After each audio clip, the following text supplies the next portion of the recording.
नमस्कार. आपलं संजीव कुमार या चॅनलमध्ये सर्वांचं स्वागत. आज आपल्यासाठी एक नवीन व्हिडिओ आणलेला आहे. नवीन आजारावरती म्हणजे जो बहुमूत्र आजार हा बहुतेक जणांना आहे. त्याच्यापासून बऱ्याचशा लोकांना त्रास आहे. रात्री झोपल्यानंतर 4-10 वेळेस लगीला जाणं किंवा कुठं प्रवासाला जाणं किंवा कोणी आपल्या मित्रमंडळींमध्ये असेल त्यावेळेस सारखं लगीला जावं लागतं. त्याच्यामुळे बऱ्याचशा जणांना त्या गोष्टीपासून त्रास होतो. त्याच्यावर बऱ्याचशा जणांनी मला कमेंट्स केल्या आणि बऱ्याच जणांनी सांगितलं किंवा तुम्ही एक बहुमूत्र ह्या आजारावरती एक व्हिडिओ बनवा, म्हणून आज तो व्हिडिओ मी बनवतो आहे.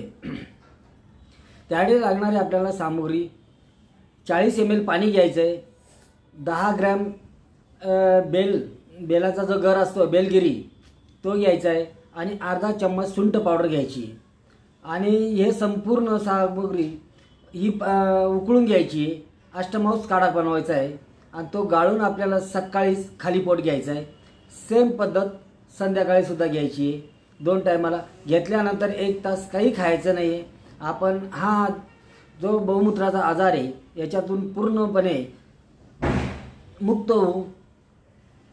व्हिडिओ आवडल्यास आपल्याला लाईक करा, शेअर करा. नमस्कार.